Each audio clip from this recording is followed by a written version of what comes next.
Meanwhile, New Zealand firefighters who went over to Australia to help with the bushfire effort have begun returning home. Our reporter MacKenzie Smith is at the airport in Auckland and joins me now. MacKenzie, what sort of stories have been emerging from the firefighters' deployment? Hi, Lisa. So, there've been a group of 21 over there, part of several deployments.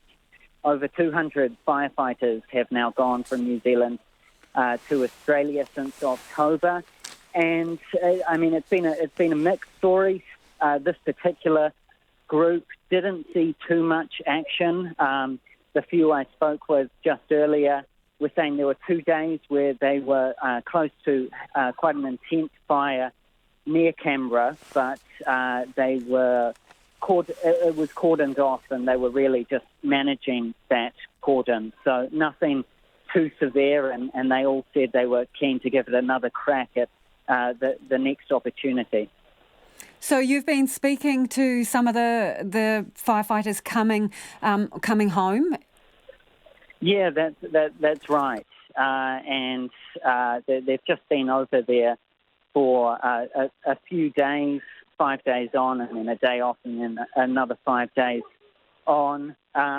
One in particular, Kenneth, who's a volunteer firefighter, he was actually saying that there's lessons to be learned. Quite a few of these firefighters, I think, are taking back experience that they can use here in New Zealand. Kenneth thinks that we could be using some different techniques. We learned a lot this deployment because the fire behaviour is so different to what it normally is. Things are happening that the locals aren't expecting, and we're the same, so we're following their lead pretty much. So it was exciting and hard work, but and we've learned a lot to take back home, and if we decide to come back, or if we can come back, we'll use that knowledge again. So What kind of knowledge do you think could be applied in a New Zealand context?